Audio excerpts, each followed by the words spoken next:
नमस्कार. मुलांच्या सवयी या फक्त सवयी नाहीत तर संस्कार आहेत. या सिरीजमध्ये मी सर्वांचे पुन्हा एकदा स्वागत करते. आजची सवय क्रमांक 10. एक तरी कला जोपासायला हवी.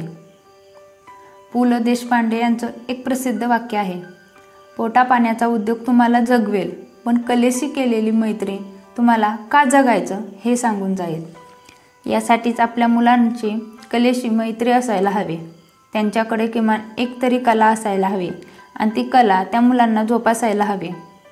यासाठी आईवडिलांनी आपल्या मुलातील गुण बघून त्याला कलेकडे घेऊन जाणं हे तितकंच आवश्यक आहे. प्रत्येक मुलामध्ये कला असतेच, पण ती कला कोणती हे त्याला समजणं हे देखील तितकंच आवश्यक आहे. ही सवय मुलांना कशी लावायची? सर्वप्रथम हे समजणं आवश्यक आहे की आपल्या मुलाला कशात रुची आहे.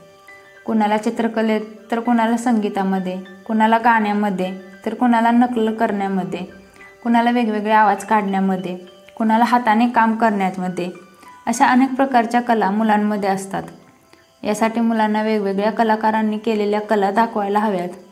त्या कलेचा आनंद कसा घ्यायचा असतो हे समजून सांगायला हवं. त्याचबरोबर अशा कलाकारांची त्यांच्याशी भेट घेऊन हे देखील सवय लावण्यासाठी अत्यंत उपयोगी पडतं.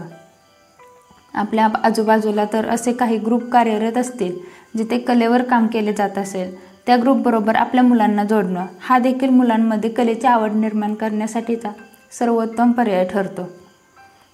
आपल्या घरातील सणवार साजरे करताना आणि प्रत्येक सणाच्या दिवशी आपल्या मुलाला एखाद्या कलेशी कसं जोडता येईल यावर थोडा वेळ विचार केलात तर सहजतेने जाणवेल की प्रत्येक सण हा नवनवीन कलेला जन्म देण्यासाठी प्रेरणादायी ठरू शकतो, उपयुक्त ठरू शकतो.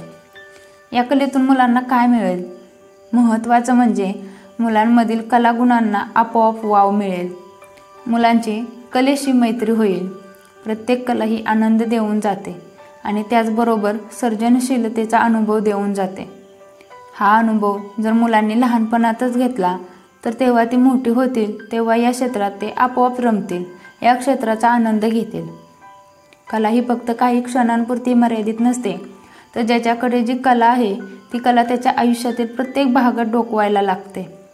प्रत्येक ठिकाणी कळत नकळत तो कलाकारांसारखा वागायला लागतो आणि ही सवय त्या मुलाला मिळालेली त्याच्या आयुष्यातील सर्वात मोठी देणगी असेल.